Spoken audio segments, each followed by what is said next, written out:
아멘.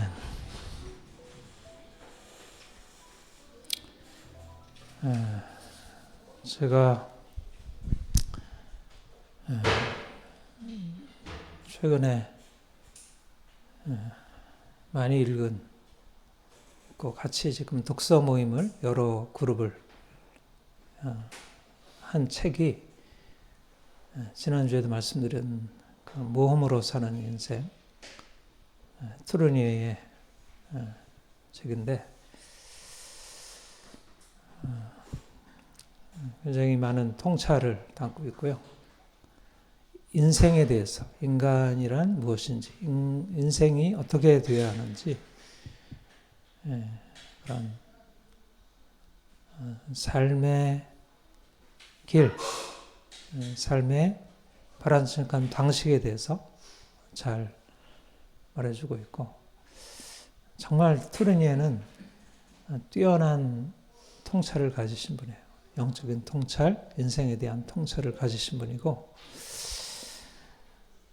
제가 인간의 자리를 결혼 초에 만나서 그분 책을 정말 많이 읽었고 끊임없이 읽고 있고 저에게 영감의 샘을 계속 공급해주는 분인데 몸으로 사는 인생 여러분들도 꼭 다 읽어보시고 그 안에서 좀 모험적인 인생을 좀 살아갔으면 하는 생각이 있습니다. 제가 이제 그 책을 읽고 우리 그리스도인의 삶에 대해서 모험적인 인생, 모험으로 사는 인생이라는 게 그 책에도 이제 그 얘기가 많이 나오고요. 제가 또 그 책을 읽으면서 제가 이해하고 있는 성경의 많은 인물들이 모험적인 인생을 살아왔고, 그러니까 성경에는 모험이라는 말이 그렇게 두드러지게 나와 있지 않지만 실제적으로 그들의 삶을 보면 이게 모험이구나 하는 것을 보여주는 이제 그런 삶을 보여주는 것 같아요. 아브라함이 갈대우로 또 하란을 떠나 하나님 부르심을 받고 가잖아요. 갈 바를 알지 못하고 새로운 모험이 시작이 된 거죠. 거기서부터 인류 역사에 지금도 엄청난 영향을 미치고 있는 새로운 역사가 시작이 되었어요. 개인의 모험이었고 한 민족의 국가의 모험이었고 또 하나님이 이 땅에 행하시는 엄청난 모험적인 구속의 역사의 모험이었고 전 인류가 그로 말미암아 새로운 모험 안으로 들어가게 되죠. 출애굽 사건, 이 엄청난 모험이잖아요. 하나님이 짠 하고 나타나신 거예요. 400년 동안 노예로 고통당하는 이스라엘에게 나타나셔서 얼마나 엄청난 일이 일어나요? 엄청난 모험이 시작이 되죠. 모세와 이스라엘 백성들이 그 강력한 이집트 파라오, 애굽의 바로와 대결하고 신들의 전쟁, 10가지 재앙, 홍해가 갈라지고 하는 모험, 광야에서의 그 엄청난 많은 사건, 가나안 정복. 이건 어떤 이야기에도 이제 있기 어려운, 상상력으로도 이제 만들어내기 어려운 엄청난 모험이 역사 안에서 진행된 거죠. 그러니까 중요한 게 뭐냐면 역사 안에서 진행된다. 역사 안에서. 아브라함이 그렇고 이스라엘 백성들의 출애굽이 그렇고 예수님이 이 땅에 오셔서 그야말로 전 인류가 이제까지 경험하지 못한 놀라운 모험을 시작하셔요. 그리고 제자들을 그 안으로 끌어들이셔요. 베드로, 안드레, 야고보, 요한 갈릴리 호수에서 거기 낚고 있는 어부들이 예수님 부르시는 모험에 같이 따라 나서게 되는 것입니다. 모든 것을 버려두고 배와 부친을 버려두고 모든 것을 버려두고 새로운 모험. 이제까지 그들이 알고 있던 세계를 뛰어넘는 전혀 새로운 그들이 알지 못하는 미지의 영역이 기다리고 있었고 그들은 그 안으로 뛰어들었고 그리고 이제 그들이 엄청난 것을 경험하고 이제 예수 그리스도의 그 죽으심, 그 부활, 성령께서 오셔서 행하시는 놀라운 역사 안에 그들이 동참하게 됩니다. 제가 늘 인용하는 바울에게 다메섹에서 주님이 나타나신 그 인생에 그동안 그 살았던 인생이 있었는데 그 인생에 새로운 모험이 시작돼요. 그가 유대교라는 그 틀 안에서 그가 이게 인생이야, 이게 신앙이야, 이게 하나님이야. 그렇게 생각하고 당연하게 알고 있던 그 세계를 떠나서 그가 하나님이 그에게 다른 영역을 보여주신 거예요. 전혀 알지 못하던 into the unknown으로 그를 이끌어 가신 것입니다.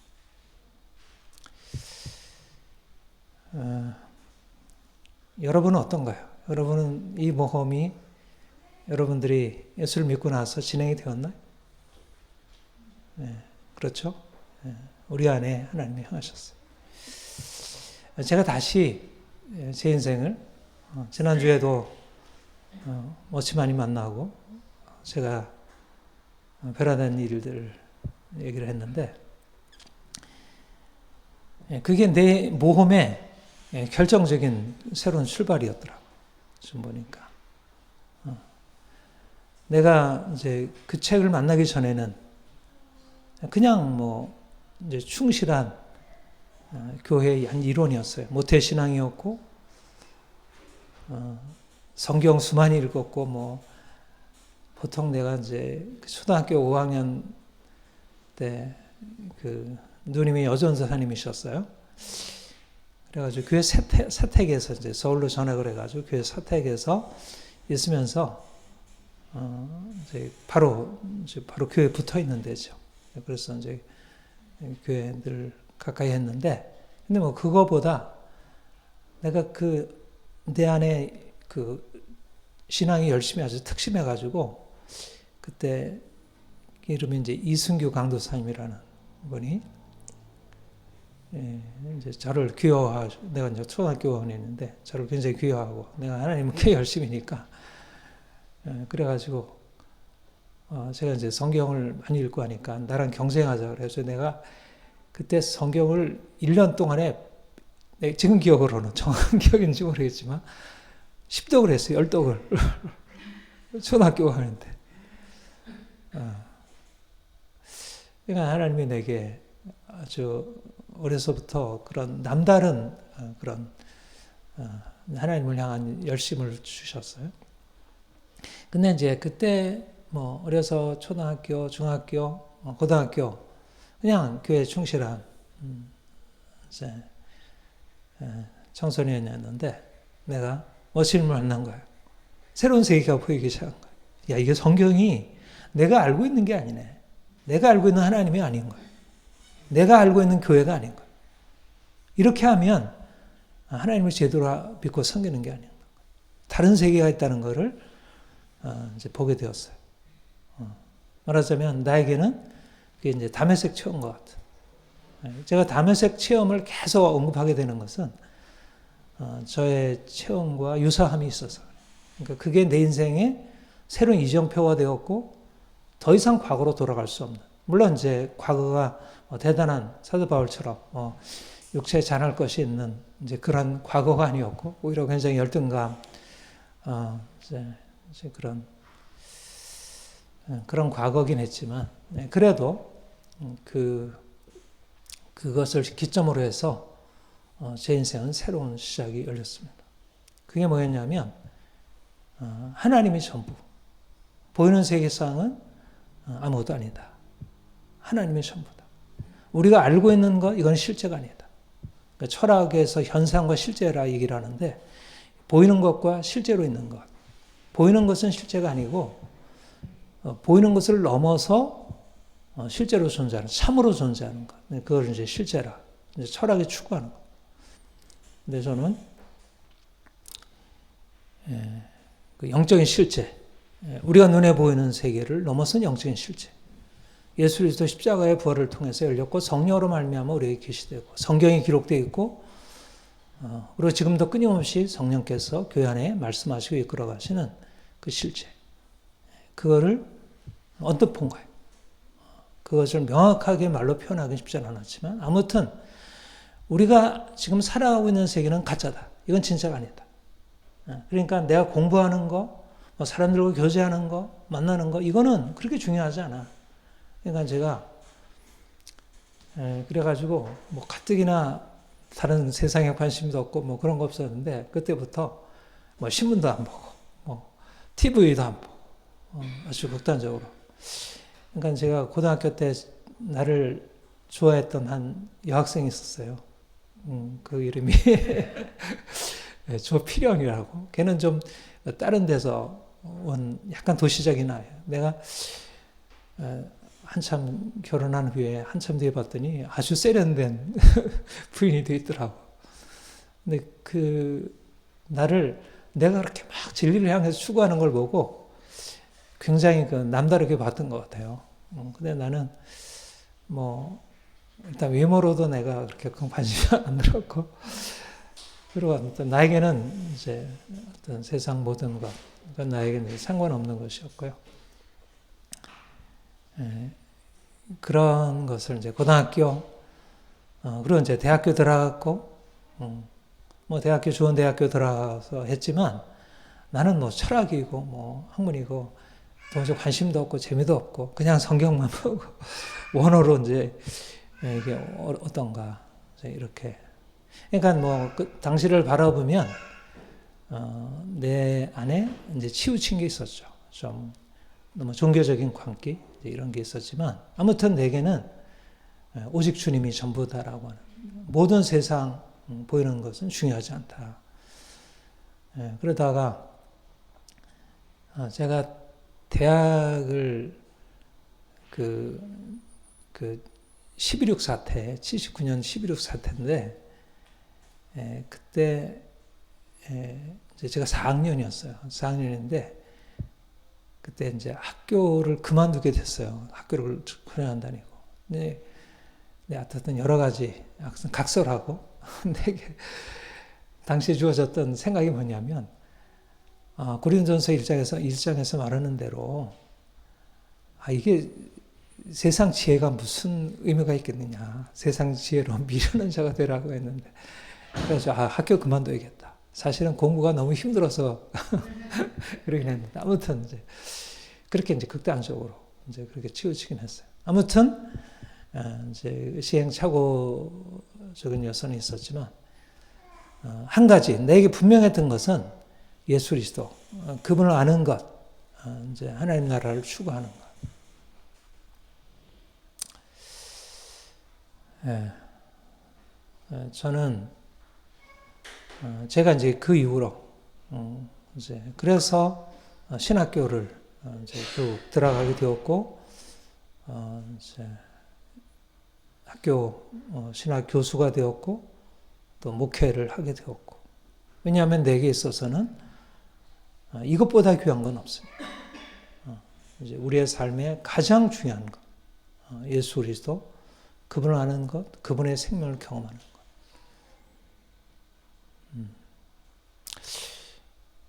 주님이 우리에게 오셔서 하신 일이 뭘까? 그분이 우리에게 오셔서 무엇을 행하실까?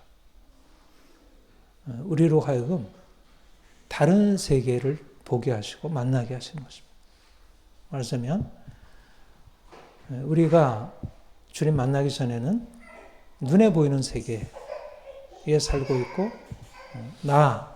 또 주변에 있는 사람들 주변에 우리에게 벌어지는 일들 이런 것들이 우리의 주 관심사이고 거기에서 인생이 행복하기도 하고 불행하기도 하고 고통스럽기도 하고 우리가 행복하기도 하고. 근데 그게 이제 우리 인생이었어요.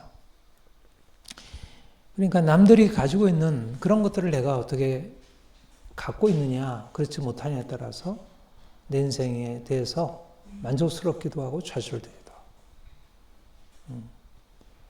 우리 요즘에 성우 형제랑 통화를 많이 하는데 결국 이제 그런 문제예요. 왜 내 인생이 이렇게 초라하고 다른 사람에 비해서 형편없느냐? 나는 왜 다른 사람보다 이렇게 못난 모습이냐 하는.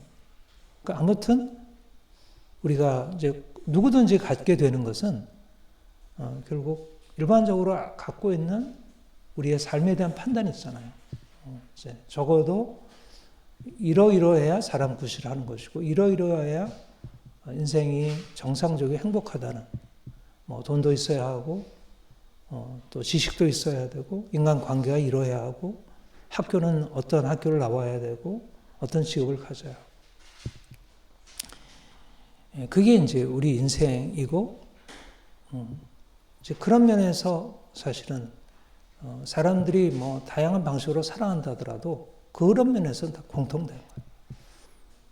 그런데 주님을 만나게 됐을 때 우리에게 일어나는 일은 이게 아니구나.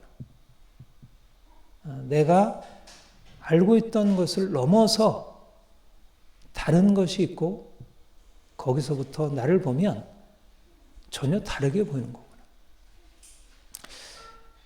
말하자면 우리가 주님 만나기 전에는, 주님이 우리를 부르시기 전에는, 우리가 부름받기 전에는 우리의 인생은 눈에 보이는 것, 육체가 우리를 규정했어요. 우리의 가정 형편, 우리의 어떤 심리적인 어떤 특성들, 인간관계, 내가 공부한 것, 내가 하고 있는 일들, 이런 것들이 우리를 규정하고 거기에 따라서 평가되고 우월하기도 하고 열등하기도 하고 성공적이기도 하고 실패하기도 하고. 근데 부르심이 우리의 인생 안에 들어와서 인생을 다르게 보게 하는 것입니다. 부르심 그 순간부터 이제는 부름받기 전에는 우리의 육체가 우리를 규정했다면 부르심이 우리 인생 안에 들어오면 부르심이 인생을 규정하기 시작해요. 부르심을 받는다는 것은 우리 인생을 육체에서 다른 영역으로 옮겨 놓는 것입니다. 그거를 영이라 얘기해요. 영. 육체 영역에서 영의 영역으로. 다시 말했으면 이 땅의 영역에서 하늘로 옮겨 놓는 것입니다. 하늘에 계신 하나님이 땅에 있는 우리를 불러 그 하늘의 영역으로 우리를 옮겨 놓는 거예요. 이게 부르심. 부르심은 그냥 이름을 불러, 뭐 정우야, 뭐 성우가, 뭐 지연아, 그냥 이렇게 이름을 그냥 부르는 게 아니고 그 부름이 우리의 이제까지의 장소, 우리가 거주하던 장소를 바꾸고 우리의 신분을 바꾸고 우리의 인생의 전체 구도를 바꿔주는 것입니다. 이것을 부르심이라 그래요. 만약 사람이 불렀다면, 뭐 엄마 아빠가 불렀다면, 뭐 어떤 학교 교수님이 우리를 불렀다면, 나라의 지도자가 우리를 불렀다면 그 부름이 거기에 맞춰서 규정이 되겠죠. 사실 세상도 그렇잖아요. 누가 우리를 불러주느냐에 따라서 부름받은 이후에 우리 인생이 규정이 돼요. 근데 하나님이 부르셨다는 것입니다. 하늘의 하나님이 부르셨다는 거예요. 하늘의 하나님이 하나님의 계획을 가지고 아브라함을 부르시고 하늘의 하나님이 하나님의 계획을 가지고 이스라엘을 부르시고 하나님의 아들 예수 그리스도께서 그분의 계획을 가지시고 제자들을 부르시고 부활하신 주님이 그분의 계획을 가지시고 바울을 부르신 거예요. 말하자면 이전에 그가 살았던 인생, 나는 어부로서 이렇게 성공적이었어. 어부로서 별로 내가 성공적이지 못했어. 나는 유대교의 랍비로 대단한 성취를 이루었어. 나는 아무런 것도 이루지 못했어. 그 이전에 부름받기 이전에 그의 삶의 형편과 조건들은 부름에 있어서 상관없는 거예요. 육체를 따라 부르심을 보라. 있는 자가 많지 아니하고 능한 자가 많지 아니하고 문벌주어한 자가 많지 아니하도다. 그러나 하나님께서 미련한 자를 택하사 약한 자를 택하사 천한 자를 택하사. 부르심은 육체적인 조건에 따라 결정되는 게 아니라 부르심이 육체적인 조건을 바꾸는 것입니다.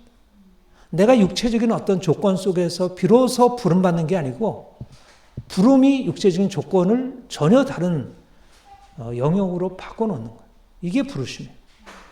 부름받은 자가 된다는 것은 내가 이전에 나는 옛날에 어부였다고, 나는 바리새인이었다고, 나는 왕이었다고, 나는 사업가, 위대한 사업가였다니까, 변호사였다니까, 나는 농부였다니까 아무런 상관없어요. 부름받기 이전의 조건은 부름받음에 있어서 내가 그래도 예수 그리스도를 믿지만 이전에 나는 대단한 엘리트였잖아. 그러니까 부름받은 이후에 나를 동일하게 대하면 안 되지. 저 사람 형편없이 그 바깥에서 내 밑에서 내가 시키는 대로 하던 종이었는데 그와 내가 어떻게 동일할 수 있겠어? 그러면 예수님이 야, 네가 네 주제를 너무 잘 아는구나. 그러겠어요. 너는 부름을 내가 너를 불렀다는 것을 알지 못하는구나. 여전히 부름받은 이후에도 여전히 내가 가지고 있는 인간적인 조건이 나를 규정하고 있다면 그는 부르심을 오해하고 있는 거야. 여전히 예수를 믿는데 자신이 가지고 있는 외적인 조건이 그 인생을 규정하고 다른 사람을 판단하게 한다면 그는 제대로 부름받지 못하는 거야.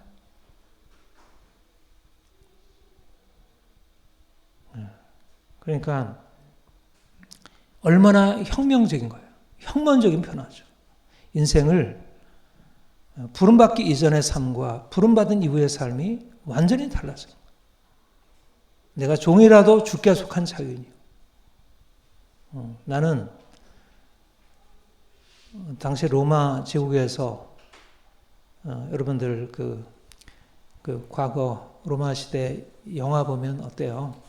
종들이 다 이제 주인들 돌아오면 뭐 물 떠서 발 씻겨주고 뭐 시녀들이 다 해주고 하잖아요. 그들은 완전히 거의 뭐 물건처럼 팔리기도 하고 사회에서 얼마나 형편없는 존재예요. 인간적으로 육체적으로 보자면 그들은 주인과 비교할 수 없는 존재죠. 그러나 종이라도 쉽게 속한 자유인이라는 거. 내나 다 자유인이라는 거. 주인이 집에서는 나의 주인이지만 주님 안에서는 당신도 하나님의 자녀이고 그리스도 안에서 자유인이라면 나도 자유인이고 차이가 없다는 거예요. 육체적인 조건보다 영적인 신분, 새로운 신분, 그리스도 안에서 내가 갖게 된 새로운 신분, 이게 나의 새로운 정체성이다. 그러면 이게 얼마나 놀라운 일이에요. 우리가 이 세상을 살아가지만 사람들은 다 눈에 보이는 것에 따라서 높낮이가 다 있어요. 그리고 위계가 딱 결정이 돼요. 그야말로 금수저, 은수저, 흑수저, 저상층, 중층, 하층 딱 서열이 결정되죠. 그러니까 옛날에도 양반, 상놈, 평민, 중인, 일반 평민, 그리고 노예 이렇게 돼 있고, 서양에도 왕, 귀족, 일반 평민, 노예 이렇게 있고, 힌두교 체제, 이슬람 다 사실 다 위계잖아요. 그런데 그리스도께서 오셔서 더 이상 이게 중요하지 않다. 하나님이 우리 인생 안에 오셔서 그분이 우리 인생을 규정하고 나를 그분의 존귀한 자녀 삼으시고 그 안에서 나를 희하다.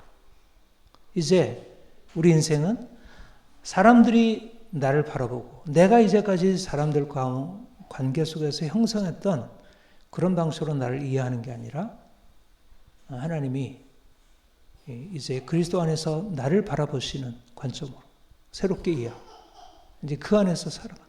그러니까 더 이상 세상이 나에게 중요하지 않다. 여러분, 제가 고등학교 때 워치만이 만나서 발견했던 것, 비록 온전하지 못하지만 내가 너무 지나치게 뭐 세상 다 부정하고 나의 모든 것 다 무관심하게 지나게 한 그런 이원론적인 요소가 있었지만 저는 오늘날이야말로 정말 이러한 새로운 부르심으로 인한 새로운 자유, 세상을 넘어선 새로운 영역이 열리는 것. 더 이상 돈이 중요하지 않다. 학벌이 중요하지 않다. 세상 지혜가 중요하지 않다.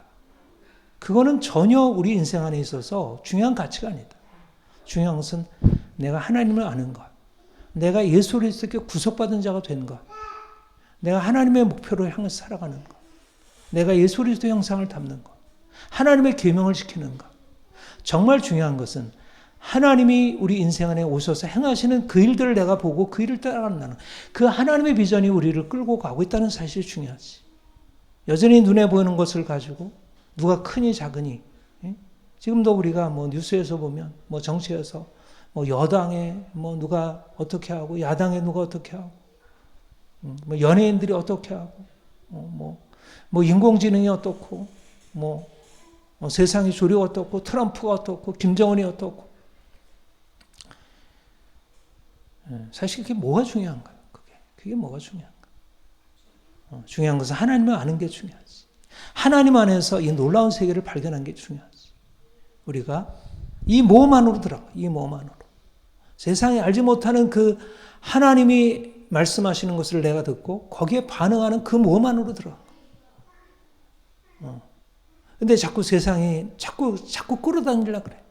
오늘날 그리스도인들이 사실 이 엄청난 모험 안으로 들어갔는데 그 엄청난 모험 안으로 들어가서 그 하나님이 이끌어가시는 모험을 따라가기보다 여전히 뭐 돈이 얼마나 많은지 적은지, 교회가 얼마나 큰지 작은지, 우리 뭐 정치가 어떻게 되어 가는지,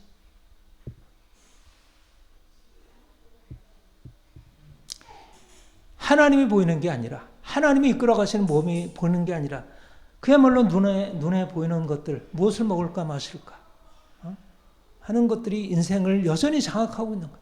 하나님이 이끌어가시는 모험을 향해서 나가야 하는데 모험이 아니라 그야말로 떨쳐내버려야 할, 그야말로 내려놓아야 할 이런 장애물들을 계속 붙들고 있는 거예요.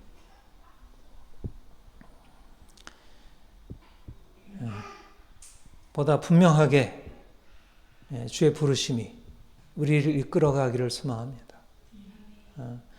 이미 우리 안에 나타난 그 부르심이 현재적으로 매일매일 계속되도록 모험을 유지하는 것이 너무 중요하다. 모험으로 사는 인생에서 투르니에가 그런 얘기를 해요. 몸을 유지하는 게 너무 어렵다. 몸에 법칙이 있는데 이렇게 막 올라가다가 다 쇠퇴하고 떨어진다는 거예요. 처음에는 막 모험으로 시작했다가 종교개혁도 엄청난 모험으로 시작했는데 시간이 지나면 또 경직된 정통주의가 돼버려. 교리가 돼버리고 제도가 돼버리고 더 이상 흥분도 없고 모험도 없고 헌신도 없고 그냥 현실 안에 그냥 속해서 기득권을 지키고 있는 거예요. 민주도 그렇잖아요. 민주주의도 그래요. 모험으로 시작했다가 다 기득권으로 다 머물게 돼요. 모험 정신을 유지하는 것은 하나님의 부르심이 우리를 끌어가야, 그래야지 나를 내려놓고 위험을 감수하면서 나아가는 것이죠. 날마다 여러분 안에 성령으로 말미암아 이런 모험이 지속이 되길 원합니다. 날마다 주님이 주시는 이 엄청난 흥분이 있는 거예요. 모험을 한다는 게. 오늘 본문에 계속 반복되는 말씀이 그대로 지내라요. 그대로 지내라. 제가 이 본문의 의미를 제가 보다 선명하게 깨닫게 된 게,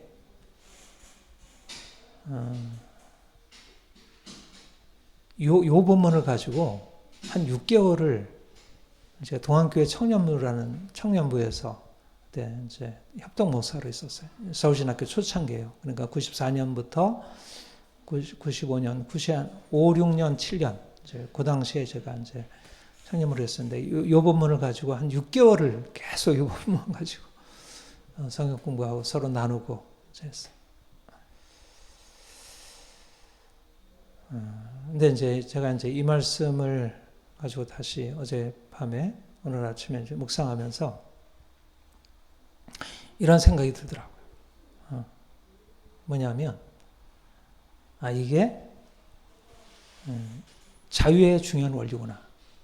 그것을 붙들게 되었어요. 제가 여러분들에게 투르니에, 그러니까 워치맨을 만나서 이원론적으로 하나님만이고 나와 세상 간 것 없고 이제 이러한 것으로 쭉 진행되어 오다가 이제 결혼 초에 아내 책장에 요거를 강조하라고 하더라고. 아내 책장에 인간의 자리가 있어가지고 거기서 이 병든 자기 부정을 깨닫게 되고, 그래서 이제 자기 주장의 심리학의 복음, 자기를 주장하는 것, 이것을 배우게 되었어요. 투르니를 통해서. 제가 이제 투르니를 만나서 하나의 새로운 전기를 만나서 새로운 모험이 시작이 되었죠. 그러니까 워치마니가 나의 영적인 시야를 열어줬다면 영적인 것의 이원론적인 오류를 극복하게 해준 게 투르니와의 만남이었어요. 바로 이 부분이에요. 이 부분. 지금 연결시켜서 보면 이 부분입니다. 각 사람은 부르심 받은 그대로 전하라. 거기 17절에 오직 주께서 각 사람에게 나눠주신 그대로 하나님과 각 사람 부르심 그대로 행하라. 각 사람 부르심 받은 그 부르심 그대로 지나라. 20절.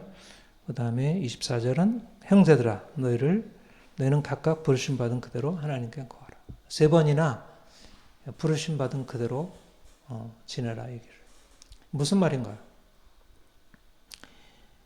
그러니까 할례자, 무할례자, 유대인, 이방인 그대로 지내라. 각각 다르다는 거예요. 유대인도 있고 이방인도 있는데 유대인은 유대인으로서, 할례자는 할례자로서, 종은 종으로서, 주인은 주인으로서 자기 각각 부르심 받은 그대로.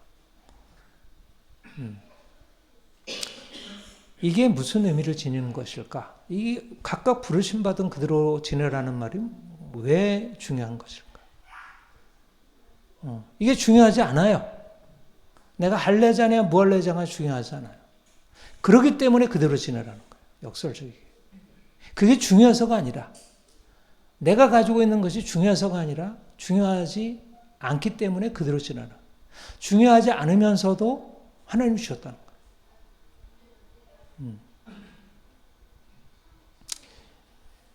여러분,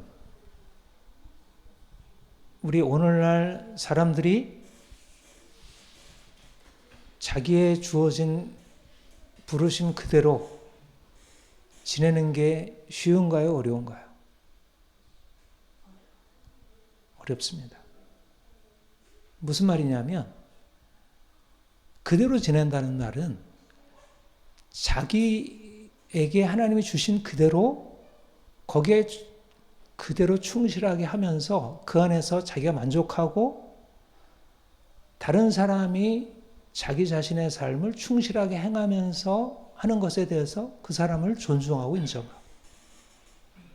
말하자면 하나님이 각자에 주신 고유한 본성과 삶의 조건들이 있어요. 어떤 사람은 남자로 불렀고 어떤 사람은 여자로 불렀고, 어떤 사람은 어린아이고 어떤 사람은 어른이고, 어떤 사람은 직업이 굉장히 뛰어나고 어떤 사람은 직업이 좀 낮아 보이고, 각 사람 부르심이 달라요. 그 주어진 게 달라요. 성격도 다르고, 우리 부모가 그런 얘기를 하잖아. 어떻게 같은 뱃속에 태어났는데 이렇게 성격이 다르냐, 우리 아이들 보고. 근데 정말 달라요. 그런데 그 아이들이 그대로 지내게 하나요? 오늘날. 엄마, 아빠가 아이들을 그 가장 고유한 그대로 지나게 하나요? 그 아이들이 가지고 있는 대로? 그게 안 돼요. 뭐 때문에 안 되냐면 이미 우리는 이 사회가 부여한 고정관념들이 있어요. 이래야 한다는 사회가 요구하는 가치들이 있어요. 돈을 벌어야 돼. 네가 돈을 벌기 위해서는 이러이러한 자격을 갖춰야 돼. 공부를 잘해야 돼. 그러니까 아이들이 가지고 있는 그대로 지내게 하는 게 아니라 그것을 어떻게든지 바꿔서라도 사회가 요구하는 것에 맞추게 하려고 해요. 이게 어느 시대든지 사람들이 가지고 있는 고통이에요. 어느 시대든지 각 사람은 그대로 지낼 수가 없어요. 하나님이 주신 그대로 지냈다가는 당장 사람들로부터 공격당하고 비난을 받아요. 나는 공부를 못하고 공부를 하기 싫고 나는 좀 더 운동을 좋아하고 그게 나에게 맞아. 그래도 내가 공부를 안 하면 나는 문제 있는 아이가 돼요. 엄마 아빠가 나에게 요구하는 것은 나의 고유한 것 그대로 지내게 하는 것이 아니라 그것을 어떻게든지 바꿔서 사람들이 인정하는 그것에 의해서 살게 해요. 모든 사람들이 다 사회가 요구하는 것에 의해서 끌려다니고 있어요. 어느 사회든 오늘날은 돈이 지배하는 사회가 되어서 돈을 잘 벌 수 있는 그런 길들을 사람들에게 요구하고 그것은 너무나 당연한 가치. 그러니까 그것은 절대적이에요. 그것은 다른 거 못해도 돈을 벌 수 있는 길들을 찾아가요. 주님 만나기 전에는 이게 안 깨지는 거예요. 사람들이 가지고 있는 이 가치가 안 깨지는 거예요. 세상적인 가치가 안 깨지는 거예요. 돈이 너무나 중요한 거예요. 예수를 믿는데도 여전히 돈이 중요해. 근데 아이가 공부를 못해. 그러면 얼마나 걱정이 돼요. 너무나 걱정이 나요. 아이가 믿음도 좋고 아이가 여러 가지 성품도 좋고 그런데 별로 공부에 대한 관심이 없고 그냥 하나님 사랑한다고 하고 애들에게 그냥 퍼주기나 하고 얘가 걱정이 되는 거예요. 얘가 공부를 해가지고 직장에 들어가야 되는데 얘가 왜 이렇게밖에 못하나. 말하자면 그 부모가 가지고 있는 가치가 돈이면 아이가 가지고 있는 고유한 가치를 존중할 수 없는 거예요. 아이가 여러 가지 정서적으로 약해. 문제가 있어. 그러면 아이는 당연히 다른 아이들보다 못할 거 아니에요. 그러면 그대로 지내도록 해야지. 그 아이를 존중해야지. 그런데 부모의 생각 안에는 아이를 존중하는 게 아니라 그가 가지고 있는 자기가 따라야 한다고 생각하는 그것이 그를 그대로 지내게 하지 못, 자기도 그대로 지내지 못하고 아이도 그대로 지내지 못하게. 하나님을 만나지 않으면 다른 우상들을 섬기고 있는 거예요. 돈이라는 우상, 권력이라는 우상, 명예라는 우상을 섬기고 있기 때문에 자기가 고유한 삶을 살아가지 못하고 다른 사람들을 고유한 삶으로 살아가게 할 수 없어요. 왜 부르심이 우리 인생을 행복하게 할까? 하나님의 부르심은 저 높은 부르심이고 우리의 현실과 너무 무관한 것 아닌가? 그 부르심을 따라가다가 우리 인생이 망가지는 거 아니야? 내가 선교사처럼 살아야 돼. 내가 수도사처럼 살아야 돼. 내가 현실에서 살아야 돼. 먹고 마시고 살아야 되잖아. 돈이 중요한 거 아니야? 좋은 직장 들어가야 되잖아. 굉장히 그럴듯해 보이는데 그렇지 않다는 거예요. 그렇지 않다. 먹고 마시고 염려하는 것을 주님께서 뭐라고 하시냐면 이거는 이방인들이 구하는 것이라. 돈에 매어 살게 되면 인생이 행복하지 못하다는 거예요. 다른 사람을 억압하고 아이들을 누르고 염려하고 근심하고 싸우고.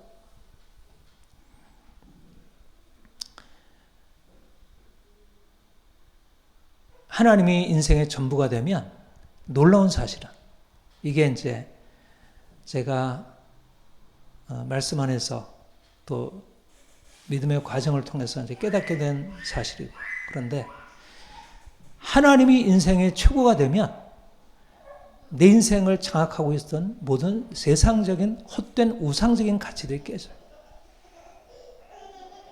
돈도 권력도 세상 사람들의 행복도 다 깨져버려요. 그러면 내 인생이 불행하게 될까? 돈이 없으면 내 인생이 불행하게 될까? 불행하게 만드는 게 뭐예요?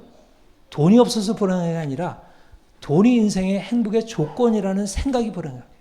그 생각이 깨지면 하나님 만나서 그게 깨지면 이 세상에 부라고 하는 것은 잠시 지나가다 잠시 있다가 사라지는 불의 꽃과 같은 것이구나. 그런데 하나님이 들의 꽃을 입히시고 공주의 새를 먹이셔요. 들의 꽃과 같은 것이어서 내가 더 이상 거기에 의지할 것 아니지만 그러나 하나님은 들의 꽃에 꽃을 피우게 하셔요. 역설이잖아요. 하나님은 결코 이 땅의 삶에 대해서 아무렇게나 살아도 된다 그렇게 말씀하지 않으셔요. 오히려 인생이 행복하게 살아야 되는데 이 땅의 삶을 행복하게 살아야 하는데 무엇이 방해하냐면 하나님 아닌 다른 것들이 인생을 장악하고 있다는 거예요. 우상들이. 우상이 깨어지는 것은 단지 하나님과의 관계만이 아니라 나의 행복, 사람들의 행복을 가능하게 하는 거예요. 오늘날 아이들이 왜 불행할까? 돈이 없어서? 아이들이 공부를 안 해서? 대학을 못 들어가서? 좋은 직장 취직하지 못해서? 결코 아닙니다. 뭐가 불행하냐면 우상을 붙들고 우상을 섬기고 있었어요. 돈이라는 우상을 섬기고 있어요. 우상이 깨어지면 아이들이 새롭게 보이기 시작해요. 아이들이 너무나 귀하구나. 아이들은 참으로 아름다운 존재들. 각 사람이 그 부르심 바른 그대로 거하면 되는 거예요. 가난한 아이는 가난한 아이대로, 공부 못한 아이는 공부 못한 아이대로, 운동 잘하는 아이는 운동 잘하는 아이대로. 저는 운동도 못하고 저는 할 줄 아는 게 없어요. 그래도 하나님이 저에게 주신 것이 있어서 이것 가지고 섬기고 나머지는 다른 사람이 또 해주잖아요. 우리 옆에서 아내도 해주고 여러분도 해주고 주변 사람들이 많이 해주잖아요. 하나님을 섬기면 인생이 자유로워집니다. 얼마나 놀라운 비밀이 있는지. 이게 새로운 몸이에요. 하나님을 알고 그분을 향해서 나아가는 게 놀라운 새로운 몸이에요. 또 그분 안에서 자유롭게 되는 게 새로운 몸이에요. 그러니까 세상을 이제 벗어버리기 시작하는 거예요. 세상 헛된 우상들 깨뜨리는 거예요. 돈 필요 없어. 세상 권력 필요 없어. 다른 사람의 인정 필요 없어. 괜찮아. 없어도 돼. 비난하라고 해. 욕해도 돼. 상관없어. 나에게는 하나님이 계시고 내 인생이 있어. 나의 고유한 부르심이 있어. 나는 나의 부르심에 충실할 거야. 나는 가난해도 돼. 나는 가난에 별로 그게 상관없어. 그러나 나에게는 좀 더 아이들이 행복한 게 나에겐 좋아. 나는 아이들이 부자로 살아가는 거 원치 않아. 아이들이 행복하면 돼. 그것은 하나님이 나에게 주신 각 사람의 부르심이 달라. 초점이 다르고. 할례자로 부르심 받은 자가 있느냐? 멀례자가 되지 말고. 멀례자로 부르심 받은 자가 있느냐? 할례자가 되지 말라. 그러나 각각 부르심 받은 그대로 절하라. 그러나 중요한 것은 하나님의 계명을 지키는 것입니다. 자기가 원하는 대로 하는 게 아니라 오늘날 포스트 모더니즘처럼 내 고유한 대로 살겠다고 해서 하나님의 계명을 깨뜨리는 게 아니고 하나님의 계명을 지키고. 그러니까 믿는 사람들이 얼마나 이 세상에서도 행복하고 이 세상에서도 건강한 삶을 살아가요. 부르심이 우리 인생을 얼마나 놀랍게 바꿔주는지 몰라요. 저는 트루니에게서 그걸 배우고 C.S. 루이스에서 그걸 배워요. 그들은 탁월한 영성이고 지성을 가지고 있는 분들이에요. 그들은 세상 누구보다도 행복한 인생을 살았어요. 우리 믿는 사람들은 세상에서 불행해도 되는 게 아닙니다. 진정한 행복, 세상에서 불행이라고 여기는 것들로부터 자유로워지고 주님이 주시는 진정한 행복으로 들어가는 것입니다. 주님이 우리 인생을 놀라운 부르심으로 부르셨습니다. 날마다 부르신 그분이 우리를 부르시는 그 목표를 향해서, 소망을 향해서 나아갈 것이고, 부르심의 자리, 우리를 불러주신 그 부르심의 자리, 감사하고 그 안에서 충실하게 머물면서 주의 부르심의 목적을 이루어가는 것. 우리의 복된 인생입니다. 같이 기도하겠습니다. 하나님 아버지, 우리가 여러 가지 모습이고 우리가 다양한 삶을 살고 있지만 우리 인생을 가치 있게 하는 유일한 한 가지, 예수 그리스도의 부르심, 그 한 가지가 우리의 삶에 뚜렷하게 우리를 끌게 하옵소서. 우리가 비록 세상적으로 가지고 있는 것이 없을지라도 그 부르심이 우리를 이끌어감을 인하여 우리가 감사하고 또 열정적으로 소망을 향해 달려가게 하옵소서. 하나님, 우리가 가지고 있는 육체적인 조건이 너무나 다릅니다. 각각 부르신 그대로 구하라 말씀했습니다. 하나님, 우리에게 각자에 주신 것들 감사함으로 받게 하시고 또 다른 사람의 것들을 존중하게 하시고, 그래서 하나님의 부르신 부르심이 우리의 삶에 아름답게 꼽히고 각각 부르신 그대로 행하며 아름답게 열매 맺는 그런 삶 살게 하옵소서. 감사합니다. 예수님의 이름으로 기도합니다. 아멘.